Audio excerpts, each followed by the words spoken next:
I am your host, Nero Wolfe. Let's begin our journey. There are 3 things guaranteed to sour Nero Wolfe's mood before lunch: an undercooked piece of meat, a deviation from his rigid daily schedule, and a man who thinks his checkbook can buy a piece of the brownstone's sovereignty. It was a Tuesday in early November, rain slicking the West 35th Street pavement, and Wolfe had just descended from the plant rooms at exactly 11 o'clock. He had settled his 1/7 of a ton into his custom-built chair behind the desk, rang for Fritz to bring beer, and was currently scowling at a catalogue of agricultural equipment, as if it had insulted him personally. I was at my own desk, typing up some routine correspondence and watching the clock. The doorbell rang. I ignored it for a count of 3, a habit I developed to remind Wolfe that while I am the legs of the operation, I am not a machine. Then I went to the hall, flipped the switch for the stoop light, and looked through the one-way glass. The man standing under the dripping awning wore a cashmere coat that cost more than a decent used car and a fedora angled with the kind of precision that usually hides a receding hairline. He wasn't shivering. He looked annoyed that the weather had the audacity to touch him. I opened the door 2 inches. We're selling subscriptions to magazines to send orphans to summer camp. Try next door. I am here to see Nero Wolfe, he said. His voice was a flat, polished baritone. My name is Arthur Vance. I have cash, and I have a proposition that requires 0 physical exertion on his part. I opened the door the rest of the way. You had me at cash, mister, but Yow'll have to sell him on the rest. Wipe your feet. I took his coat and hat, hung them up, and ushered him into the office. Wolfe didn't look up from his catalogue. He was opening his first bottle of beer, pouring it into a glass with the careful concentration of a chemist handling unstable isotopes. Mr. Wolfe, I said, stepping aside. This is Mr. Arthur Vance. He brings promises of easy money. Wolfe settled the glass on his desk, sighed, and shifted his eyes to the visitor. He didn't offer a hand, not because he was being rude, but because extending his arm required a fraction of a calorie he preferred to conserve. He merely pointed a finger at the red leather chair near the desk. Vance sat, crossed his legs, and leaned back, surveying the office. He took in the globe, the bookshelves, the safe, and finally the massive man behind the desk. Mr. Wolfe, I am a businessman. Vance began, unbuttoning his suit jacket. I deal in acquisitions, sometimes of companies, sometimes of information, sometimes of silence. Wolfe drank beer, wiped his lips with a handkerchief, and murmured, I am a detective, Mr. Vance. I deal in facts. If you wish to purchase silence, try a monastery. I don't need you to keep a secret, Vance countered smoothly. He reached into his breast pocket, withdrew a crisp, sealed envelope, and tossed it onto Wolfe's desk. It landed perfectly center, halfway between the beer and the blotter. I need you to stay out of a mess. I raised an eyebrow. I had seen people try to hire Wolfe to find things, hide things, and steal things. Paying him to do nothing was a novel approach, and one I figured he might actually enjoy, given his aversion to work.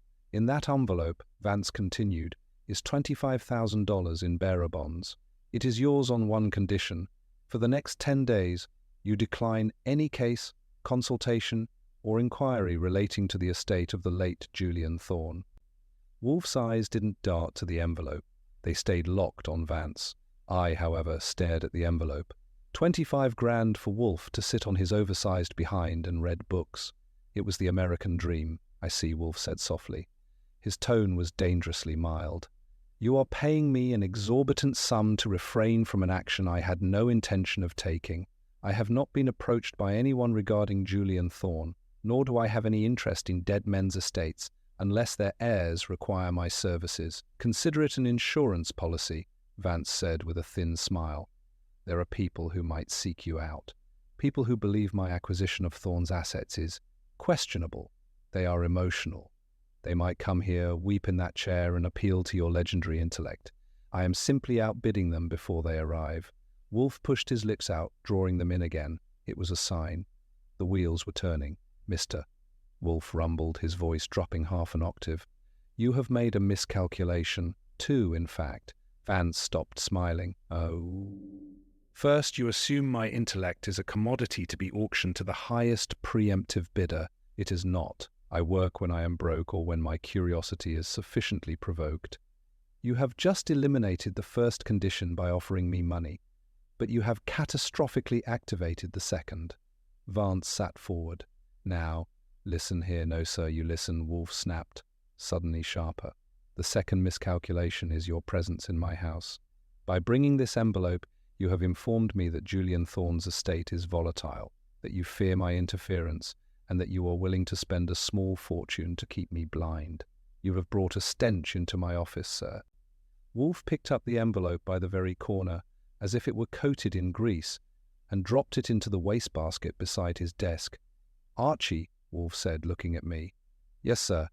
Show Mr. Vance the door. Vance stood up, his face flushing a deep, angry red. You're a fool, Wolfe. You just threw away $25,000 for the privilege of a headache. I threw away a leash, Wolfe corrected, closing his eyes. Good day, sir. I walked Vance to the hall, handed him his coat and his perfectly angled hat, and opened the door to the rain. He didn't say a word as he stepped out, but his eyes promised a fight. I shut the door, locked it, and went back to the office. Wolfe was already opening a second bottle of beer. Well, I said, sliding into my chair. That was dramatic. I assume I should start looking up Julian Thorne's obituary while you dig that envelope out of the trash. Leave the envelope where it is, Archie, Wolfe said, pouring the beer. It is tainted. It's bearer bonds, I protested. They don't carry germs. They carry an obligation to a man I find reprehensible.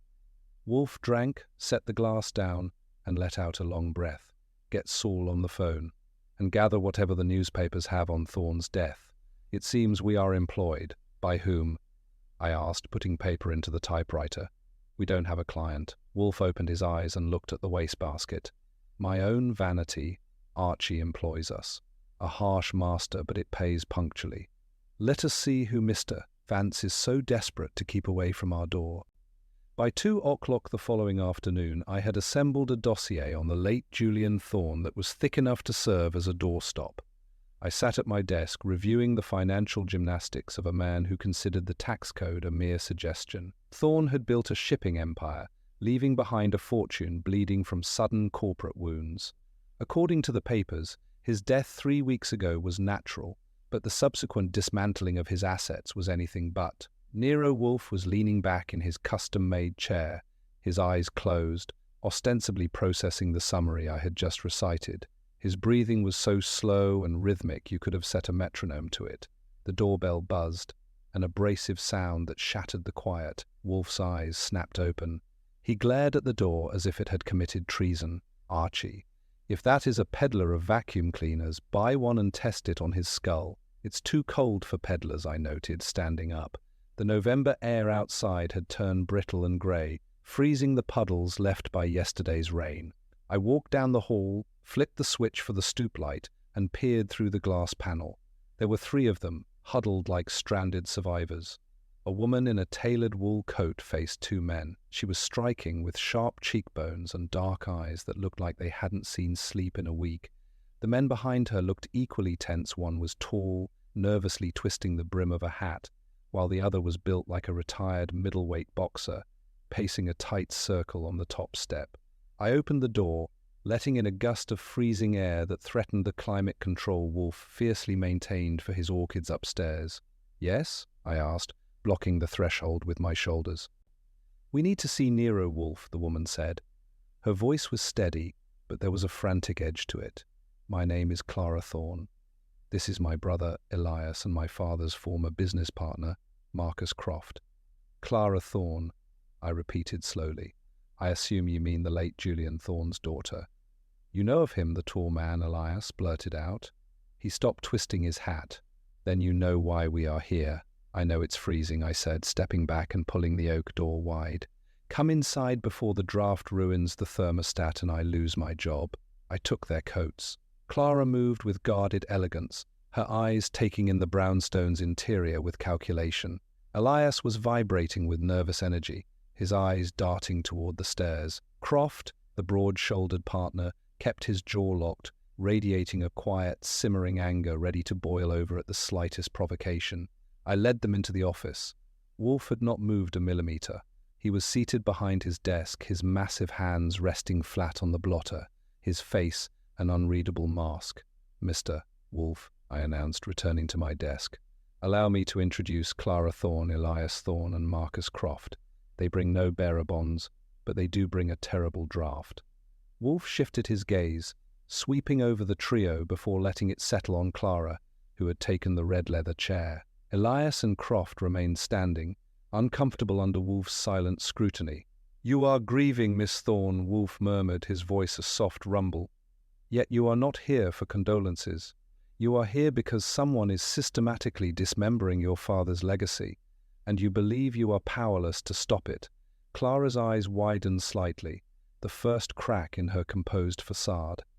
"How could you possibly know that?" "Because yesterday, a man named Arthur Vance sat in that exact chair and offered me $25,000 to refuse your case before you even walked through my door," Wolfe stated plainly. The reaction was instantaneous. Elias dropped his hat onto the rug. Croft swore under his breath, taking a sudden step forward toward the desk. "Arthur was here?" Croft demanded, his voice a low growl. "That arrogant, thieving snake came to your house?" Wolfe closed his eyes, his lips pushing out and drawing in. "He did. I declined his offer, primarily because his cologne was offensive and his presumption was worse. Now, you have my attention. You have 30 minutes to convince me that your father's ruined empire is an intellectual puzzle worth my time, and not merely a tedious dispute over a dead man's pocketbook." "Sit down, gentlemen. Archie, get your notebook." The red leather chair groaned as Clara Thorne settled into it, though she weighed nowhere near what the furniture was built to endure. Elias took the yellow chair beside her, perching on the edge like a man waiting for a late bus. Marcus Croft remained standing by the globe, his thick arms crossed tightly over his chest. "Mr. Vance's cologne," Clara said, her voice dropping a degree in temperature, "is the least offensive thing about him. He is a scavenger.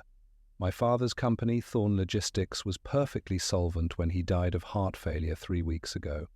Now, Vance claims he holds a secret, unrecorded debt that gives him controlling interest." Wolfe's eyes were half closed.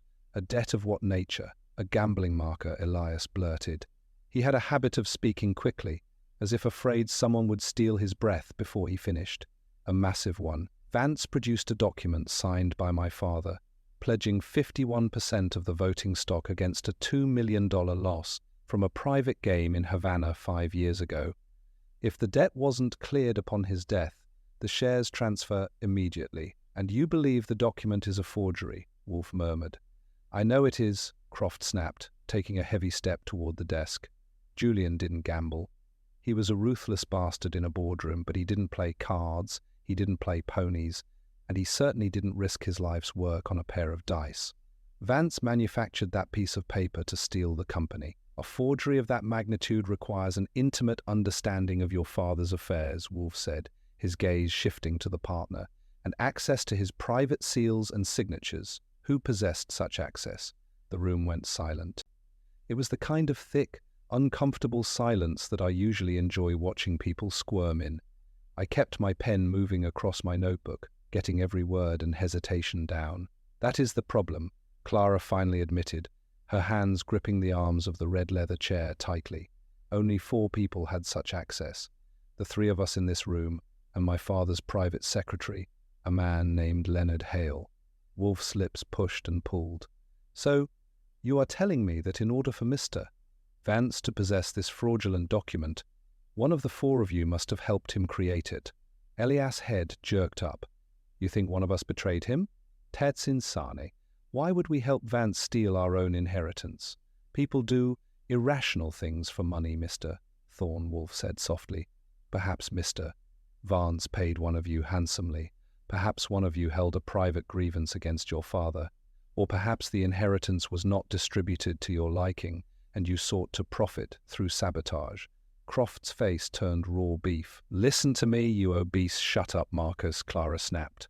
The command was sharp as a whip, and to my surprise, the big man actually snapped his jaw shut.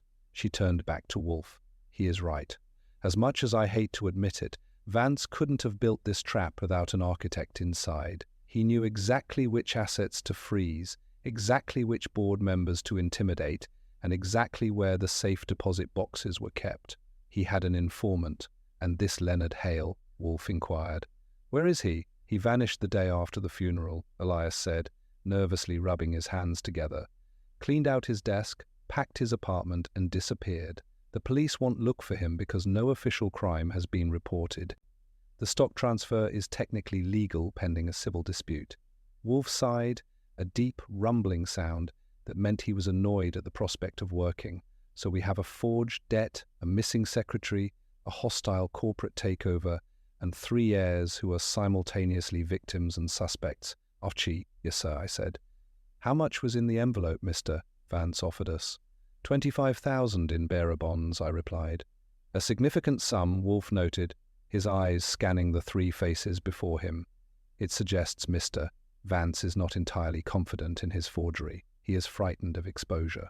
Miss Thorne, my fee to investigate this matter and retrieve your company will be $50,000, plus expenses. I will require a retainer of $10,000 immediately. Elias gasped, but Clara didn't flinch. She reached into her handbag, pulled out a checkbook, and uncapped a fountain pen. I assume you want results, Mr. Wolfe. Not just theories. I deal exclusively in results, Miss Thorne, Wolfe said, closing his eyes again. Archie, take the check. Then, get me Saul Panzer on the phone. It was a crisp Thursday morning, the kind of brilliantly clear sky day that made New York almost tolerable. I left the brownstone at exactly 9, with Nero Wolfe safely occupied on the top floor by 10,000 temperamental orchids. I had $10,000 of Clara Thorne's money in the safe, and a strict mandate to find a ghost. Leonard Hale's last known address was a soot-stained brick building in the West Village, inhabited by young professionals who still thought working 70-hour weeks was a privilege. I parked the roadster near a hydrant, reasoning that if Hale had genuinely disappeared, a parking ticket was the least of my worries. In the vestibule, the brass nameplate for apartment 4B still proudly announced Hale. I pressed the superintendent's buzzer instead. He emerged from the subterranean depths smelling of stale tobacco, a sour-faced man wearing faded canvas overalls. I am not fixing any radiators today, he grunted. Good, because I am not broken, I said smoothly, producing a crisp $20 bill and holding it just out of reach. I am looking for Leonard Hale. The super's bloodshot eyes locked onto the bill. He's gone. Moved out Monday night. Paid his rent in cash through the end of the month.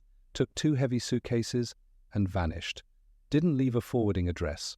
Did he have help packing? I asked, letting the 20 flutter. No, but he was in a hell of a hurry. Kept looking out the window like he expected a firing squad. Left his furniture behind. I handed over the 20 and smoothly added a 10. I need exactly 10 minutes alone in 4B to ensure he didn't leave the water running. He snatched the bills instantly. The doors unlocked. I took the narrow stairs 2 at a time. Apartment 4B was a stark testament to organized panic. Hale had left the heavy stuff, a velvet sofa, an oak bookshelf, a dining table. But the intimately personal items were stripped entirely bare. No framed photographs, no stray mail on the counter. It looked exactly like the temporary quarters of a man severing all earthly ties. I did a meticulous sweep. I checked under cushions, behind dresser drawers, and inside the toilet tank. Nothing. But a man operating in a blind panic always makes at least one mistake. I stood in the center of the living room and put myself in the polished shoes of a terrified secretary packing for a permanent disappearance. What do you check last? The trash. I walked into the tiny kitchen. The aluminum wastebasket under the sink was empty, but it had a fresh paper liner. I pulled the liner out completely. Underneath it, wedged tightly against the rusted bottom, was a crumpled piece of heavy yellow paper. I carefully smoothed it on the counter. It was a carbon receipt from a private courier service, dated precisely 3 days before Julian Thorne's sudden death. The recipient was a post office box in Newark, New Jersey, but the sender wasn't Leonard Hale. The signature on the bottom line was a hasty but legible M. Croft. I tucked the receipt into my breast pocket. So, the fiercely defensive business partner who claimed to despise Arthur Vance was secretly using the missing secretary to courier unmarked packages just before the old man died. It wasn't exactly a smoking gun, but it smelled strongly of fresh cordite. I left the apartment, securing the door behind me, and headed back down to the noisy street. As I stepped out of the building's shadow, my peripheral vision caught a sudden movement across the avenue. A tall man in a heavy grey overcoat was standing rigidly near a corner newsstand, a daily newspaper held up a fraction too high. Elias Thorne, he was surveilling Hale's building. When he saw me emerge onto the sidewalk, the newspaper jerked downward. He turned sharply on his heel and began walking incredibly fast toward the intersecting avenue. I could have chased him down and demanded to know why he was stalking a missing man's apartment while simultaneously paying us to find him. But Wolfe preferred his suspects marinated in their own anxiety, not bruised by my fists. Besides, sprinting ruins the sharp crease in my trousers. I casually walked to the roadster and started the engine. The circle of suspects was tightening nicely. I had a forged debt, an angry daughter, a partner sending secret packages, and a son playing amateur detective. It was time to give Wolfe the bad news that he had to do some strenuous thinking. I returned to West 35th Street just before noon. My mind was stuck on the carbon receipt sitting in my breast pocket. I let myself in, hung my coat in the hall, and walked directly into the office. Wolfe was behind his desk, leaning back with his eyes closed, his hands folded over his center of gravity. A bottle of beer sat at his right. On his desk blotter was a thick volume on the history of European diplomacy. Fritz was standing near the door, a tray in his hands, looking slightly distressed. "What's wrong, Fritz?" I asked, moving to my desk. "Did the butcher send a tough loin?" "No, Archie," Fritz murmured, glancing at Wolfe. "A guest arrived while you were out. Mr. Wolfe was still in the plant rooms. I allowed her to wait in the office." Wolfe opened his eyes a fraction. "Miss Clara Thorne. She was here for exactly 14 minutes. I descended at 11, found her seated in the red leather chair, and she spent 3 minutes asking if you had returned with any news before deciding she could not wait and departing. I sat and pulled my notebook. Well, she missed a decent show. Hale's apartment is empty, swept clean, but he left a parting gift in the kitchen trash. I pulled out the yellow carbon receipt and smoothed it on my desk. A courier receipt, dated 3 days before Julian Thorne's death, sent to a Newark post office box. The signature on the bottom is Marcus Croft. Wolfe's eyes opened fully. He focused on the yellow paper. "And that's not all," I added. "As I was leaving Hale's building, I spotted our nervous friend Elias Thorne across the street, pretending to read a newspaper while keeping an eye on the entrance. When he saw me, he broke the land speed record walking the other way." Wolfe pushed his lips out, drawing them in again. "Fascinating. The brother surveys the empty nest, the partner sends secret parcels, and the daughter—" Wolfe's voice trailed off. His gaze dropped to the heavy book on his desk.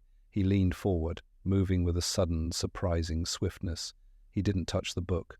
He merely stared at its top edge. "Archie." "Yes, sir. Where did I leave my bookmark?" I looked at the book.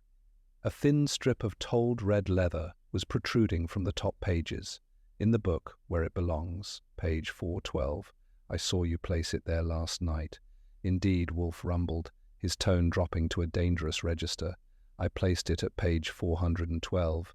It is now resting at approximately page 380. Furthermore, the book itself has been shifted a quarter of an inch closer to the inkstand." I stood up and walked over. To anyone else, it was just a book on a desk. But Wolfe's desk was a mapped territory. Nothing moved without his explicit physical action. "Miss Thorne," I said softly. "Fritz left her here alone." "For 11 minutes, Wolfe confirmed. He reached out and opened the book to where the red leather strip rested. He turned the pages delicately. There was nothing inherently valuable about the text itself, but beneath the book lay a pristine manila folder containing the preliminary dossier I had compiled on Julian Thorne's estate. "She didn't care about European diplomacy," Wolfe stated, his voice tight. "She used the book to cover her movements. She was examining the file beneath it." "I'll check the safe," I said immediately, spinning the dial. I popped the steel door and did a quick inventory. "The $10,000 retainer is still here, but the carbon copy of the letter you dictated yesterday regarding Arthur Vance's shell corporations is out of sequence. It was moving." Wolfe settled back into his chair, his eyes closing completely. His massive chest rose and fell in a deep, deliberate breath. The sanctity of his office had been breached. Someone had invaded his private fortress, touched his belongings, and attempted to spy on his methods. Miss Thorne hires us to find the truth, then searches my desk to see what truth we have found, Wolfe murmured. She is a young woman of profound contradictions. Or she's playing us against the middle, I said, returning to my desk. She wanted to know if we were looking at Vance or looking at her. Archie? Yes, sir.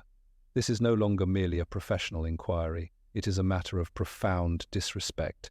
Wolfe's eyes opened, cold and sharp. Call Saul Panzer. We require a shadow of our own. Saul Panzer arrived at the brownstone at exactly 4 o'clock, looking, as always, like a man who had just been evicted from a third-rate boarding house. He wore a cap that had seen better decades and a coat that hung on his wiry frame with a certain weary indifference. But beneath that nondescript exterior lived the sharpest pair of eyes in the 5 boroughs and a memory that worked like a steel trap. I let him in, and he followed me into the office with the silent, practiced tread of a cat. Nero Wolfe was back in his chair, having spent the previous 2 hours in the plant rooms. He did not look up immediately, but he signaled for Saul to take the chair facing the desk. I remained at my own post, ready to take notes. The atmosphere in the room was heavy with a quiet, simmering energy. Wolfe had been disturbed, and when Wolfe was disturbed, the world usually ended up paying for the inconvenience.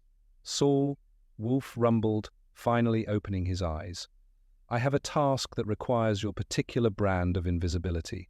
We are dealing with a family of vipers, a scavenger, and a missing secretary who has likely been frightened into a hole. I've heard the name Thorne in the papers, Mr. Wolfe, Saul said, his voice level and raspy voice. Shipping, logistics, and a very messy estate. What do you need from me? Wolfe leaned forward, his massive hands flat on the desk. First, I need you to locate a post office box in Newark. Archie found a courier receipt signed by Marcus Croft, addressed to box 724. I want to know who services that box and what has been pulled from it in the last 48 hours. Second, I want you to find Leonard Hale. He is the missing link in this chain of deceit. He fled his apartment on Monday, likely with 2 heavy suitcases and a soul full of terror. Newark is easy enough, Saul replied, nodding slowly. The secretary might be harder if he's gone to ground outside the city. Any leads on where he might have bolted? Archie saw Elias Thorne surveilling Hale's apartment this morning, Wolfe noted. It suggests the family is as desperate to find him as we are. If Hale is alive, he is hiding from both the law and his former employers. He was the secretary to a man of immense wealth. He would not have stayed at a flap house. He would seek a place that is anonymous but comfortable. Check out mid-sized hotels near transit hubs. He would want a quick exit, I chimed in. And Saul, keep an eye out for a grey overcoat and a nervous twitch. Elias is playing detective and he isn't very good at it. If you see him, it means you're getting warm. Wolfe shifted his gaze back to Saul. There is more. Someone entered this office today and presumed to touch my belongings. They sought to know my mind before I was ready to reveal it. I do not appreciate being a subject of such crude surveillance. When you find Hale, do not approach him. Simply ensure he does not move. I want to know who visits him. I want to know who is pulling the strings on his fear. Saul stood up, adjusting his cap. I'll start with Newark and work my way back to the hotels. I should have something for you by midnight. Speed is essential, Saul, Wolfe said, closing his eyes again. The architecture of this fraud is beginning to groan under its own weight.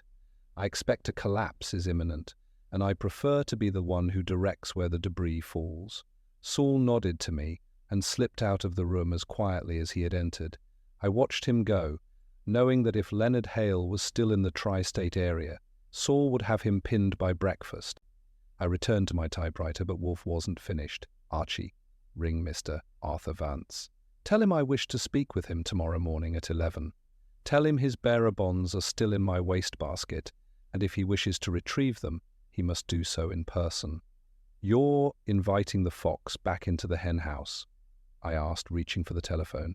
I am inviting the fox to see the trap, Wolfe corrected. and tell Marcus Croft and the Thorne siblings to be here at the same time. I find I am weary of individual performances. I prefer an ensemble. I started dialing. The brownstone was about to get very crowded, and I had a feeling that by tomorrow morning, the draft in the hallway would be the least of our problems. Wolfe was setting the stage, and when he played the director, nobody ever liked the ending except him. The grandfather clock in the hall struck 11.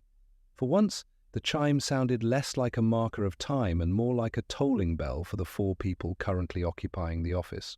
I had arranged the seating with the kind of strategic malice that Wolfe usually reserves for crossword puzzles.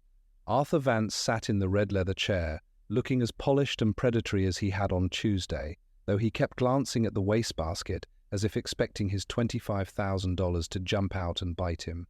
Clara Thorne was on the sofa, flanked by her brother Elias, who was currently sweating through a silk tie, and Marcus Croft, whose knuckles were white as he gripped his knees. Nero Wolfe had not yet descended. He was exactly 4 minutes late, a calculated insult that I knew was intended to let the tension in the room thicken until it was palpable. I sat at my desk, cleaning my fingernails with a letter opener and enjoying the way Vance and Croft were studiously avoiding each other's eyes. The air in the room was stale with expensive tobacco and cheap anxiety. Finally, the elevator groaned and Wolfe entered. He didn't offer a greeting. He moved to his desk, sat down, and adjusted his blotter by a fraction of an inch exactly the distance Clara had moved it the day before. He looked at each of them in turn, his eyes stopping briefly on the wastebasket before settling on Arthur Vance. "Mr. Vance," Wolfe rumbled, his voice filling the room like a low-frequency vibration. "You are here because you believe your preemptive strike against my curiosity failed. It did. You are also here because you wish to see if any of the people in this room have succeeded where you could mote in hiring me to dismantle your acquisition of Thorne Logistics." Vance smiled thinly. "Here because you're a showman, Wolfe, and because I want my bonds back before I walk out of here and let my lawyers finish what I started." "Your lawyers will find the finish line quite elusive," Wolfe remarked. He turned his head slightly toward Marcus Croft. "Mr. Croft, I have spent the last 12 hours contemplating a courier receipt from Newark. You signed it. It was sent to a post office box that has, until this morning, been the primary repository for the original unforged documents of Julian Thorne's private holdings. Documents that Mr. Vance claims do not exist." Croft turned a shade of purple that was almost impressive. "I don't know what you're talking about. I send mail all the time. It's a big company." It was a small box, Wolfe countered, and it was emptied at 6 a.m. today by a man fitting the description of Leonard Hale. Saul Panzer, a man of remarkable diligence, followed Mr. Hale from that post office to a modest hotel on 44th Street. Mr. Hale was carrying a briefcase that he refused to let out of his sight, even while checking in. "I suspect that the briefcase contains the truth about the debt Mr. Vance has manufactured." Elias Thorne let out a strangled sound, half sob and half gasp. "Hale has the papers. If he has the originals, Vance is done. We can go to the police now." "Sit down, Mr. Thorne," Wolfe snapped. The sharp command echoed in the office. If it were that simple, Mr. Hale would not have fled. He fled because he was not merely the messenger, he was the architect's assistant. He was waiting for a signal to either destroy those papers or sell them to the highest bidder among you. He was playing a game of leverage, encouraged by the very people who now claim to be victims. Wolfe shifted his gaze to Clara. She didn't flinch, but her breathing hitched. "You searched my desk, Miss Thorne, because you wanted to know if I had discovered your private correspondence with Mr. Oh, you weren't worried about Vance. You were worried that I would find out you had offered Hale $1 million to lose the debt marker before your father's body was even cold." "That's a lie," Clara whispered, though her eyes betrayed her. "It is a deduction," Wolfe corrected, "and one that Saul Panzer is currently verifying by interviewing Mr. Hale in his hotel room. The vise is tightening, and it is doing so because none of you could trust the others to inherit fairly. You all sought a shortcut, and Mr. Vance simply had the largest checkbook." Vance stood up, his face a mask of cold fury. "This is a circus. I am leaving." "You are staying," Wolfe said, and for the first time he sounded genuinely dangerous. "Because the police are already downstairs. and Mr. Hale is currently being escorted here by Mr. Panzer. We are going to have a full accounting of your strategy, Mr. Vance, and we are going to do it before lunch. The heavy office doors remained shut, but the atmosphere inside had shifted from a simmer to a pressurized boil. Arthur Vance had remained standing, his hand hovering over the back of the red leather chair as if it were a life raft. Clara Thorne sat with her spine pressed hard against the sofa cushions, her face a pale mask of defiance. Marcus Croft looked ready to charge through a wall, while Elias was reduced to a rhythmic, nervous tapping of his shoe against the Persian rug. I sat at my desk, my notebook open, watching the clock. At exactly 12:15, the doorbell rang. I didn't wait for Wolfe to nod. I went to the door and found Saul Panzer standing there, looking as unruffled as a man who had just finished a casual stroll. Beside him was Leonard Hale. The secretary was a thin, bird-like man in a rumpled suit, clutching a battered leather briefcase to his chest with both arms.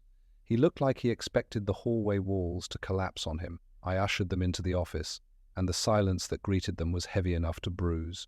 "Mr. Hale," Wolfe said, his voice a dry, rhythmic rumble, "I trust your stay at the Hotel Mansfield was adequate, if brief. Please take the small, yellow chair. Mr. Panzer, you may remain by the door." Hale sat, his knuckles white as they gripped the handle of his briefcase. He looked at Clara, then at Vance, and finally at Wolfe. "I haven't done anything illegal," he stammered. "I was following instructions. Julian's instructions. A dead man's instructions are often a convenient shroud for the living," Wolfe remarked, leaning back until his chair groaned in protest. "Let us dispense with the theatrics. Mr. Vance, you produced a document claiming a $2 million gambling debt. Mr. Croft, you sent a courier to Newark to secure the original ledgers before Vance could seize them. And Miss Thorne, you attempted to bribe Mr. Hale to ensure those ledgers never saw the light of day. It is a fascinating triangle of greed, but it lacks a center. It lacks the truth of why Julian Thorne allowed this vulnerability to exist." "You didn't," Hale whispered. "There was no debt." Not to Vance. Vance took a step forward, his voice a sharp blade. "I have the signature, Hale. Don't try to save your skin by lying now. You helped me verify the dates. I helped you verify the dates because Marcus Croft told me to." Hale suddenly shouted, his voice cracking. He turned to the broad-shouldered partner. "You said we needed a way to devalue the company so we could buy out the heirs at a fraction of the cost. You brought Vance in as the predator to scare Clara and Elias into selling. You promised me a cut of the shipping routes once the transition was complete." The room exploded. Croft lunged toward the secretary, but Saul Panzer moved with the speed of a strike, stepping between them before Croft could close the distance. I was out of my chair in a second, my hand resting near the drawer where I keep the savage. 38, but I didn't need it. Saul didn't even raise his hands, he just stood there, and Croft stopped, breathing like a wounded bull. "Sit down, Mr. Croft," Wolfe commanded. The volume of his voice hadn't changed, but the authority in it was absolute. "Your participation in this fraud was evident the moment Archie found that courier receipt. You were playing both sides of the board. You acted as the loyal partner to the children while secretly directing Mr. Vance's acquisition from the shadows. You intended to split the spoils with him once the Thorne family was forced out by the threat of a public scandal." Wolfe opened his eyes wide, focusing on the briefcase in Hale's lap. "But you made a mistake. You trusted a man who was already frightened. Mr. Hale did not destroy the evidence of the company's true valuation as you ordered. He kept it as insurance. He knew that once you and Mr. Vance were in control, he would be an inconvenient witness. He fled not to hide from the law, but to hide from your gratitude." Clara Thorne stood up, her eyes burning with a cold, aristocratic fury. She looked at Croft, the man who had been her father's closest associate for 20 years. "You tried to steal our home? You brought this scavenger into our lives to rob us? I built that company." Croft roared, though he didn't move towards Saul again. "Julian took the credit, but I did the work. I deserved more than a minority share and a pat on the back in his will." "What you deserved, Mr. Croft, and what you have earned are two very different things," Wolfe said, his voice turning icy. "You have earned a cell, and Mr. Vance has earned the total loss of his $25,000, which I shall keep as a fee for the labor of exposing his incompetence. Archie, the police are in the front hall. Please invite them in. I believe Mr. Hale is ready to make a full statement in exchange for his continued health. The office doors opened, and Inspector Cramer marched in with the practiced, weary stride of a man who had spent too many years cleaning up the messes Nero Wolfe orchestrated. He looked at the assembled group's pale secretary, the trembling heirs, and the two conspirators who were currently trying to stare through each other, and then he looked at Wolfe. He didn't offer a greeting, he just took a cigar out of his pocket and bit the end off. I stood by the door, ensuring the traffic flow stayed one way, inward. "All right, Wolfe," Cramer growled, the unlit cigar bobbing in his mouth. "I've got 3 squad cars outside and a very confused report about corporate espionage and bearer bonds. You want to tell me who I am taking in, or do I have to guess based on who looks the most like they want to jump out of a window?" Wolfe did not look up. He was busy pouring the last of his beer into his glass, with the delicate precision of a monk illuminating a manuscript. "Guesses are for the unimaginative, Inspector. The facts are far more efficient. You will begin with Mr. Marcus Croft. He is the architect of a scheme so remarkably clumsy that it could only have been born from a combination of long-standing resentment and a profound lack of character.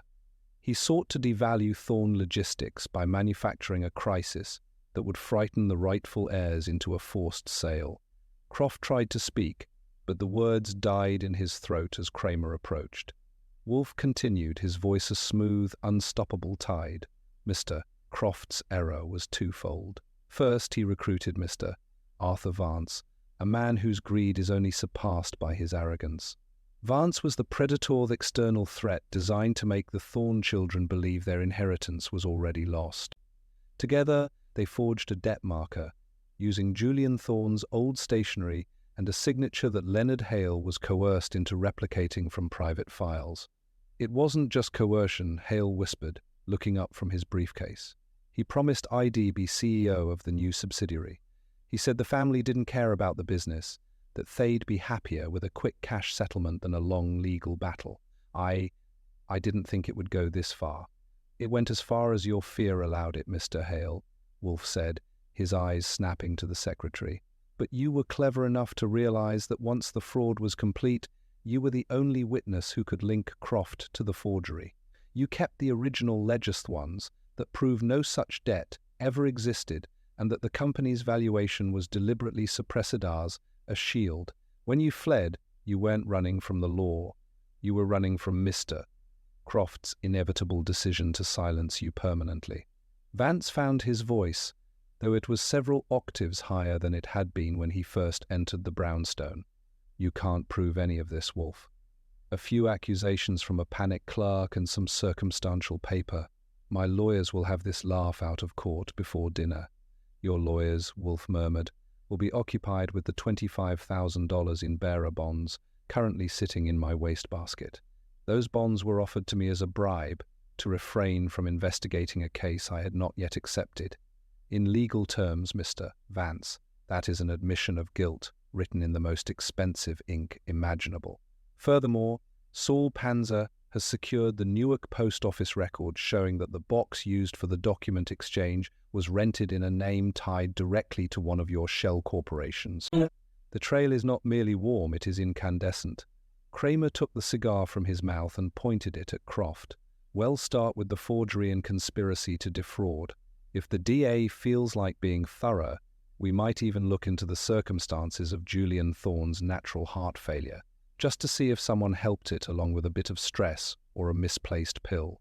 Clara Thorn stood up, her face a mask of cold, sharp marble. She didn't watch Vance or Croft. She looked at Wolfe. "You found what we couldn't, Mr. Wolfe.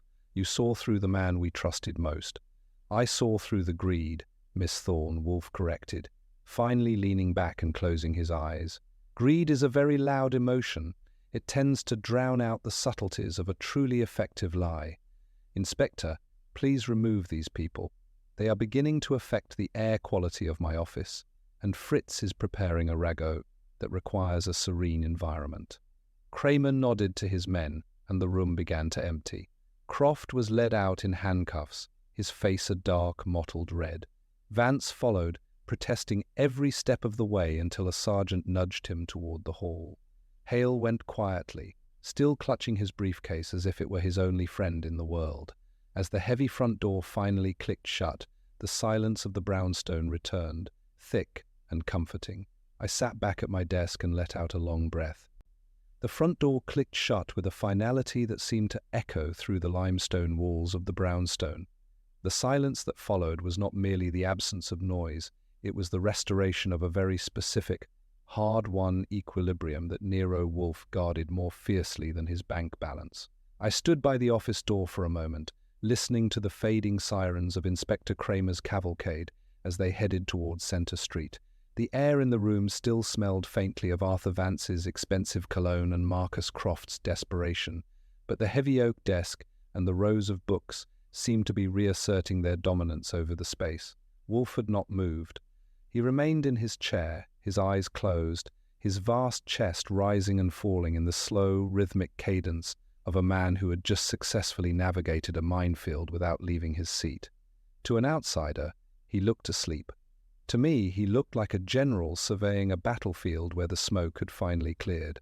The wastebasket, still containing $25,000 in bearer bonds, sat like a silent witness to the folly of trying to bribe a man whose vanity was more expensive than any currency. "Well," I said, crossing the room to my desk and snapping my notebook shut. "That's for books. We saved a shipping empire, put a crooked partner in the tombs, and managed to make the inspector look almost competent.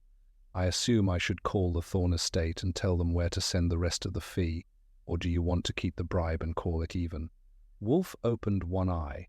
It was cold and remarkably clear. "The bonds are evidence, Archie. You will deliver them to the district attorney's office tomorrow morning with a detailed memorandum of Mr. Vance's attempt to suborn my integrity. As for the fee, Miss Thorne is a woman of her word. She will pay for results, not theatre. I trust you have already prepared the invoice." I was thinking of adding a surcharge for the emotional trauma of having a client search your desk, I remarked, leaning back in my swivel chair. "She moved your bookmark, after all. In some cultures, that's a capital offense." Wolfe's lips pushed out and drew in, a microscopic shrug of his massive shoulders. Her intrusion was a symptom of a larger malady, Archie. She lived in a world where everyone she trusted, her father's partner, her father's secretary, even her own brother's nervous had become a liability. She sought certainty in a house built on logic because she could no longer find it in a house built on blood. I find I can forgive the displacement of a leather strip in favor of the intellectual clarity we provided. The clock struck one, and as if on cue, the sliding doors to the dining room parted. Fritz stood there, immaculate in his white jacket, his face glowing with the quiet pride of a man who knew exactly how much butter a ragout required to achieve perfection.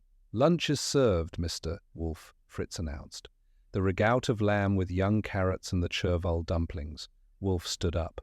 It was a slow, majestic process, like a mountain deciding to relocate. He adjusted his waistcoat, smoothed the front of his jacket, and began the trek across the rug. He stopped at the threshold of the dining room and looked back at me. "Humanity is a curious species, Archie," he said, his voice dropping into that deep philosophical register he saves for the end of a case. "They spend their lives building empires of stone and steel, only to find that the entire structure rests upon the fragile integrity of a few scribbled lines on a piece of paper. They fear the predator outside their gates, like Mr. Vance, while ignoring the rot in the floorboards beneath their feet. Mr.